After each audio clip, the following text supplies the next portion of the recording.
आकाशवाणी मुंबई. मी विजया सहजराव. आणि मी सोनल चव्हाण. प्रादेशिक बातम्या देत आहोत. ठळक बातम्या. जपान दौरा अतिशय सार्थ आणि उपयुक्त ठरल्याचं सांगत प्रधानमंत्री नरेंद्र मोदी पापुआ न्यू गिनीला रवाना. भारत प्रशांत द्वीप सहकार्य परिषदेत होणार सहभागी. भारताच्या G20 अध्यक्षतेअंतर्गत पर्यावरण आणि हवामान शाश्वतता कार्यगटाच्या 3ऱ्या बैठकीला आजपासून मुंबईत भव्य समुद्रकिनारा स्वच्छता मोहिमेने सुरुवात. मुंबईतल्या जुहू चौपाटीवर आयोजित भव्य समुद्रकिनारा स्वच्छता मोहिमेत राज्यपाल रमेश बैस आणि मुख्यमंत्री एकनाथ शिंदे यांनी समुद्रकिनारा स्वच्छतेची दिली शपथ. स्वच्छता अभियानामध्ये लोकचळवळीची आवश्यकता मुख्यमंत्री एकनाथ शिंदे यांच्याकडून अधोरेखित. युवकांनी रोजगार शोधण्यापेक्षा रोजगार देणारं बनावं यासाठी राज्य शासनाच्या मुख्यमंत्री रोजगार निर्मिती कार्यक्रमाची व्याप्ती वाढवणार असल्याची उद्योगमंत्री उदय सामंत यांची घोषणा. आणि IPL T20 क्रिकेट स्पर्धेत मुंबई इंडियन्स आणि सनरायझर्स हैदराबाद यांच्यात सामना सुरू. प्लेऑफमधल्या प्रवेशाची आशा जिवंत ठेवण्यासाठी मुंबई इंडियन्सला विजयाची गरज. जपानमध्ये हिरोशिमा इथं आयोजित G7 शिखर परिषदेच्या निमित्तानं प्रधानमंत्री नरेंद्र मोदी यांनी आज ब्रिटनचे प्रधानमंत्री ऋषी सुनक यांच्यासोबत द्विपक्षीय चर्चा केली. उभय नेत्यांनी यावेळी भारत आणि ब्रिटनमधील धोरणात्मक भागीदारीचा आणि दोन्ही देशांमधील मुक्त व्यापार कराराच्या वाटाघाटींमध्ये झालेल्या प्रगतीचा आढावा घेतला. दोन्ही नेत्यांनी व्यापार आणि गुंतवणूक, विज्ञान आणि तंत्रज्ञान, उच्च शिक्षण तसंच दोन्ही देशांमधील लोकांचे परस्पर संबंध यांसारख्या विविध क्षेत्रात सहकार्य आणखी वाढवण्यावर सहमती दर्शवली. G7 शिखर परिषदेच्या निमित्तानं प्रधानमंत्री मोदी यांनी ब्राझीलचे राष्ट्राध्यक्ष लुला डी सिल्वा यांच्याशीही फलदायी चर्चा केली. भारत आणि ब्राझील या उभय देशांमधील व्यापार संबंध आणखी सुधारण्यासाठी दोन्ही देश एकत्र मिळून कार्यरत राहतील असं एका ट्विट संदेशात नरेंद्र मोदी यांनी म्हटलं आहे. त्यांनी कृषी आणि संरक्षण यासह विविध क्षेत्रात परस्पर सहकार्यावर देखील चर्चा केली. हिरोशिमा इथं झालेल्या G7 शिखर परिषदेत प्रधानमंत्री नरेंद्र मोदी यांनी शांततापूर्ण, स्थिर आणि समृद्ध जगाच्या संकल्पनेवर आधारित कार्यकारी सत्र 8 मध्ये भाग घेतला. आपला जपान दौरा अतिशय सार्थ आणि उपयुक्त ठरल्याचं मोदी यांनी ट्विटरवरून सांगितलं. G7 शिखर परिषदेत जागतिक नेत्यांच्या बैठकीत विविध मुद्द्यांवर विधायक चर्चा झाल्याचं प्रधानमंत्र्यांनी सांगितलं. त्यांनी जपान सरकार, प्रधानमंत्री फुमियो किशिदा आणि स्थानिक लोकांचे त्यांच्या स्वागतासाठी आभार मानले. यापूर्वी आज सकाळी नरेंद्र मोदी यांनी हिरोशिमा इथल्या शांतता स्मृती संग्रहालयाला भेट दिली आणि तिथं प्रदर्शनात मांडण्यात आलेले दस्तावेज पाहिले. तसंच अभ्यागत अभिप्राय पुस्तिकेत संदेश लिहिला. सर्व नेत्यांनी हिरोशिमा शांतता स्मृती संग्रहालयात श्रद्धांजली वाहिली. 3 देशांच्या दुसऱ्या टप्प्यात प्रधानमंत्री नरेंद्र मोदी पापुआ न्यू गिनीला रवाना झाले. मोदी आज पापुआ न्यू गिनी इथं भारत प्रशांत द्वीप सहकार्य परिषदेत सहभागी होणार आहेत. उद्या प्रधानमंत्री ऑस्ट्रेलियातील सिडनीमध्ये जाणार असून तिथं ऑस्ट्रेलियाचे प्रधानमंत्री अँथनी अल्बानीज यांच्याशी द्विपक्षीय चर्चा करतील.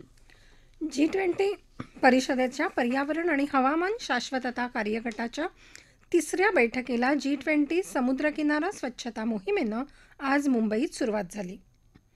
मुंबईतल्या जुहू चौपाटीवर आयोजित या भव्य समुद्रकिनारा स्वच्छता मोहिमेत राज्यपाल रमेश बैस आणि मुख्यमंत्री एकनाथ शिंदे यांनी समुद्रकिनारा स्वच्छतेची शपथ देऊन स्वतः G20 परिषदेतल्या स्वतंत्र सदस्य राष्ट्रांच्या प्रतिनिधींसोबत मोहिमेत भाग घेतला. स्वच्छता मोहिमेमध्ये लोकचळवळीची आवश्यकता असल्याचं प्रतिपादन मुख्यमंत्री एकनाथ शिंदे यांनी यावेळी आयोजित कार्यक्रमात केलं. आपल्या आयुष्यातलं प्रत्येक कार्य पर्यावरणपूरक असावं असा संदेश या स्वच्छता मोहिमेतून पोचवावा असं आवाहन करत स्वच्छता मोहीम लोकचळवळ व्हावी असं मुख्यमंत्र्यांनी सांगितलं. आजच्या या मोहिमेत केंद्रीय पर्यावरण आणि वनमंत्री भूपेंद्र यादव यांनीही उपस्थितांना स्वच्छतेची शपथ दिली. या कार्यक्रमाला केंद्रीय पर्यावरण राज्यमंत्री अश्विनीकुमार चौबे, पर्यटन मंत्री आणि मुंबई उपनगरचे पालकमंत्री मंगल प्रभात लोढा, आमदार अमित साटम यांच्यासह वरिष्ठ अधिकारी उपस्थित होते. आपले समुद्रकिनारे आणि महासागरांच्या संरक्षणात जनतेचा सहभाग किती महत्त्वाचा ठरतो याबाबत नागरिकांमध्ये जागरूकता निर्माण करणं हा या मोहिमेचा उद्देश आहे. यानंतर ओशन-20 संवादाचंही आयोजन करण्यात आलं होतं. G20च्या पर्यावरण आणि हवामान बदल कार्यगटाच्या बैठकीच्या पार्श्वभूमीवर आज देशातल्या 37 समुद्र किनाऱ्यांवर स्वच्छता मोहीम राबवण्यात आली. याचाच एक भाग म्हणून राज्यातल्या 4 समुद्र किनाऱ्यांची निवड करण्यात आली होती. सिंधुदुर्ग जिल्ह्यातल्या चिवला समुद्र किनाऱ्यावर आज स्वच्छता मोहीम राबवण्यात आली. मालवण नगर परिषदेनं या कार्यक्रमाचं आयोजन केलं होतं. रत्नागिरी जिल्हा प्रशासनाच्या वतीनं भाटिये समुद्र किनाऱ्यावर आज सकाळी स्वच्छता मोहीम राबवण्यात आली. केंद्रीय पर्यावरण मंत्रालयाचे उपसचिव शंकरलाल बैरवा यावेळी उपस्थित होते. मुंबईत आजपासून सुरू झालेल्या G20 समूहाच्या पर्यावरण आणि हवामान शाश्वतता कृती गटाच्या 3ऱ्या बैठकीत फलनिष्पत्तीच्या उद्देशानं संवाद आणि चर्चा करण्यावर भर दिला जात आहे. एक शाश्वत आणि पर्यावरणीय दृष्ट्या लवचिक नील अर्थव्यवस्था हा या बैठकीतला महत्त्वाचा विषय आहे. आज बैठकीच्या पहिल्या दिवशी नील अर्थव्यवस्थेच्या विविध पैलूंवर आधारित एक सत्र होत आहे. त्यात नील अर्थव्यवस्थेसाठी विज्ञान, तंत्रज्ञान आणि नवोन्मेष या विषयांवर चर्चा केली जाईल. त्यानंतर धोरणे, शासन आणि सहभाग या विषयावर परिसंवाद होतील, तर नील अर्थव्यवस्थेसाठी नील वित्तपुरवठा यंत्रणा स्थापन करणे या संदर्भात समारोपाचं सत्र होईल. महासागरांची जपणूक आणि त्यांची हानी थांबवण्यासाठी जाणीवपूर्वक प्रयत्न आणि आपल्या सागरी स्रोतांचं रक्षण करण्यासाठीच्या चर्चेवर या परिसंवादात भर दिला जाणार आहे. दरम्यान मुंबईत सुरू असलेल्या G20 बैठकीच्या ठिकाणी एका प्रदर्शनाचं आयोजन केलं आहे. या प्रदर्शनात सरकारच्या विविध विभागांचे स्टॉल उभारले आहेत. यात विविध खात्यांतर्फे पर्यावरण रक्षणासाठी राबवण्यात येणाऱ्या योजनांची माहिती दिली जात आहे. प्रधानमंत्री नरेंद्र मोदी यांनी आज माजी प्रधानमंत्री राजीव गांधी यांच्या स्मृतिदिनानिमित्त त्यांना श्रद्धांजली वाहिली. काँग्रेस संसदीय पक्षाच्या अध्यक्ष सोनिया गांधी, काँग्रेस अध्यक्ष मल्लिकार्जुन खरगे यांनी राजीव गांधी यांच्या वीरभूमी या स्मारकावर जाऊन त्यांना श्रद्धांजली वाहिली. काँग्रेस नेते राहुल गांधी तसंच प्रियांका गांधी यांनीही राजीव गांधी यांना श्रद्धांजली वाहिली. वन विभागानं राज्यामध्ये पहिल्यांदाच एक अभिनव प्रयोग केला आहे. व्याघ्र प्रकल्पातलं संतुलन राखण्यासाठी भंडारा जिल्ह्यातल्या नवेगाव नागझरा व्याघ्र प्रकल्पामध्ये चंद्रपुरातून आणलेल्या 2 वाघिणींना काल सोडण्यात आलं. यावेळी वनमंत्री सुधीर मुनगंटीवार यांच्यासह वन खात्याचे अधिकारी उपस्थित होते. प्रधानमंत्री नरेंद्र मोदी यांच्या नेतृत्वातल्या केंद्र सरकारचा 9 वर्षांचा कार्यकाळ पूर्ण होत आहे. या निमित्तानं सरकारच्या या 9 वर्षांच्या वाटचालीतल्या महत्त्वाच्या निर्णयांचा आकाशवाणीच्या वृत्त विभागाच्या वतीनं आढावा घेतला जात आहे.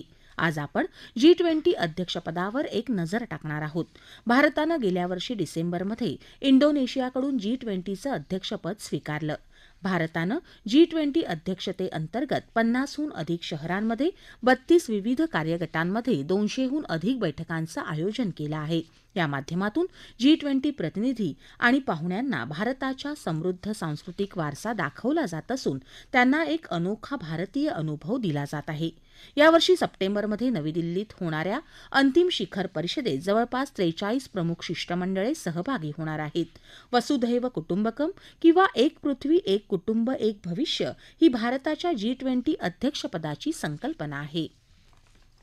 या प्रादेशिक बातम्या आकाशवाणीच्या मुंबई केंद्रावरून देत आहोत. युवकांनी रोजगार शोधण्यापेक्षा रोजगार देणारं बनावं यासाठी राज्य शासनाच्या मुख्यमंत्री रोजगार निर्मिती कार्यक्रमाची व्याप्ती वाढवण्यात येणार असल्याचं प्रतिपादन उद्योग मंत्री उदय सामंत यांनी काल केलं. ते साताऱ्यात रोजगार मेळाव्याच्या उद्घाटन प्रसंगी बोलत होते. सातारा जिल्ह्यात IT पार्क उभारण्यात येईल, तसंच कामगारांसाठी रुग्णालयही उभारू, त्यासाठी लागणारी जागा उद्योग विभाग देईल. सातारा MIDCसाठी 15 दिवसात प्रादेशिक अधिकारी देण्यात येईल. तसंच विद्यार्थ्यांना चांगलं कौशल्य आत्मसात करता यावं यासाठी कौशल्य केंद्र उभारणार असल्याचं त्यांनी सांगितलं.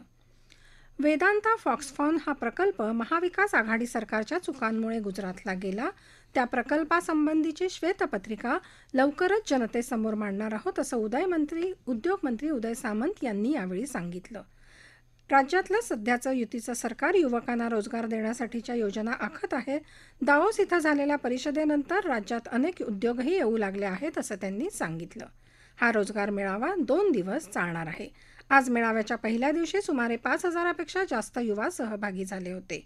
यावेळी मेळाव्यात नोकरीसाठी निवड झालेल्या युवकांना उदय सामंत यांच्या हस्ते नियुक्तीपत्रही प्रदान केली गेली. शेतकऱ्यांच्या विविध समस्यांना आधुनिक तंत्रज्ञानाद्वारे समर्पक उत्तरं मिळावीत तसंच शेतकऱ्यांना विविध सुविधा उपलब्ध व्हाव्यात या दृष्टीनं तयार करण्यात आलेल्या डॉक्टर किसान मोबाईल अॅप्लिकेशनचा प्रारंभ केंद्रीय आरोग्य राज्यमंत्री डॉक्टर भारती पवार यांच्या हस्ते नाशिक इथं आज झाला. शासनाच्या योजनांचा लाभ घेत शेतकऱ्यांनी मत्स्य शेतीसारखे उपक्रमही राबवावेत असं डॉक्टर भारती पवार यांनी यावेळी सांगितलं. कांद्याच्या दराच्या प्रश्नावर बोलताना नाफेडमार्फत यंदा 3 लाख मेट्रिक टन कांदा खरेदीचं उद्दिष्ट असल्याचं त्या म्हणाल्या. या मोबाईल अॅप्लिकेशनद्वारे शेतकऱ्यांना कृषीविषयक सल्ला, मार्गदर्शन, कृषीविषयक अत्याधुनिक तंत्रज्ञानाची माहिती, हवामानविषयक माहिती मिळणार आहे. यावेळी 31 प्रगतिशील शेतकऱ्यांना कृषीभूषण पुरस्कारानं सन्मानित करण्यात आलं. महाराष्ट्र, मध्य प्रदेश आणि छत्तीसगड या तिन्ही राज्यातल्या नक्षलवाद्यांचा बीमोड करण्यासाठी गोंदिया जिल्ह्याच्या सालेकसा तालुक्यात मुरकुटडोह दंडारी इथं एक बेस कॅम्प उभारण्यात आला आहे. जिल्ह्याचे पालकमंत्री सुधीर मुनगंटीवार यांच्या हस्ते या आर्म्ड आउटपोस्टचं लोकार्पण करण्यात आलं. नक्षलविरोधी मोहीम राबवताना येणाऱ्या अडचणी दूर करण्याच्या उद्देशानं हा कॅम्प उभारण्यात आला आहे. दहशतवाद आणि हिंसाचार विरोधी दिनानिमित्त धुळे जिल्हाधिकारी कार्यालयात आज नायब तहसीलदार चंद्रकांत शिंपी यांच्या उपस्थितीत दहशतवाद आणि हिंसाचार विरोधी प्रतिज्ञा घेण्यात आली. यावेळी विविध विभागांचे अधिकारी आणि कर्मचारी उपस्थित होते. अहिंसा आणि सहिष्णुतेच्या परंपरांविषयी दृढ निष्ठा बाळगून सर्व प्रकारच्या दहशतवादाचा आणि हिंसाचाराचा सर्व शक्तीनिशी मुकाबला करण्याचा निर्धार यावेळी व्यक्त करण्यात आला. अकोल्याच्या जुने शहर परिसरातल्या काही भागात झालेल्या हिंसाचाराप्रकरणी प्रमुख 2 सूत्रधारांना अटक करण्यात आली असून त्यांना न्यायालयानं 5 दिवसांची पोलीस कोठडी सुनावली आहे. पोलीस अधीक्षक संदीप घुगे यांनी जिल्हा पोलीस अधीक्षक कार्यालयात आयोजित पत्रकार परिषदेत ही माहिती दिली. या संपूर्ण प्रकरणात आत्तापर्यंत 148 आरोपींना अटक करण्यात आली आहे. हे सर्वजण पोलीस कोठडीत असून त्यांच्याकडून काही महत्त्वाचे पुरावे मिळत आहेत असं त्यांनी सांगितलं. गोंदिया रेल्वे स्थानकात आज एका प्रवाशाकडून 9 किलो 351 ग्रॅम गांजा जप्त करण्यात आला. बाजारभावानुसार या गांजाची किंमत 93,500 रुपये असल्याचं याबाबतच्या वृत्तात म्हटलं आहे. वीज बिलात मिळणारी सवलत आणि बिल भरणा केंद्रात रांगेत उभे राहण्याचे कष्ट तसंच वेळ वाचत असल्यानं ग्राहकांनी वीज देयकं ऑनलाईन भरण्यास प्राधान्य द्यावं असं आवाहन महावितरणनं केलं आहे. महावितरणनं आपल्या संकेतस्थळावर ऑनलाईन देयक भरण्याच्या सुविधेसह मोबाईल ॲप उपलब्ध करून दिलं आहे. ऑनलाईन वीज देयक भरल्यास देयकात 500 रुपयाच्या मर्यादेत 0.5% सवलत देण्यात येत असल्याचं महावितरणनं सांगितलं आहे. देशभरातल्या केंद्रीय विद्यापीठातील पदवी प्रवेशांसाठी घेतली जाणारी केंद्रीय विद्यापीठ प्रवेश परीक्षा म्हणजे CUET आजपासून देशभरात सुरू झाली. राष्ट्रीय परीक्षा प्राधिकरणाकडून घेतल्या जाणाऱ्या या परीक्षेला देशभरातल्या 295 शहरातून जवळपास 14,99,000 उमेदवार बसले आहेत. ही परीक्षा हिंदी, इंग्रजी सोबतच प्रादेशिक भाषांमध्येही घेतली जात आहे.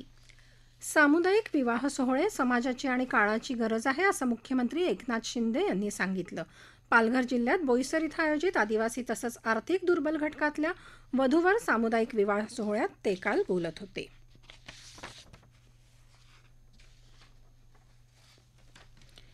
IPL T20 क्रिकेट स्पर्धेत आज मुंबई इंडियन्स आणि सनरायझर्स हैदराबाद यांच्यात सामना सुरू आहे.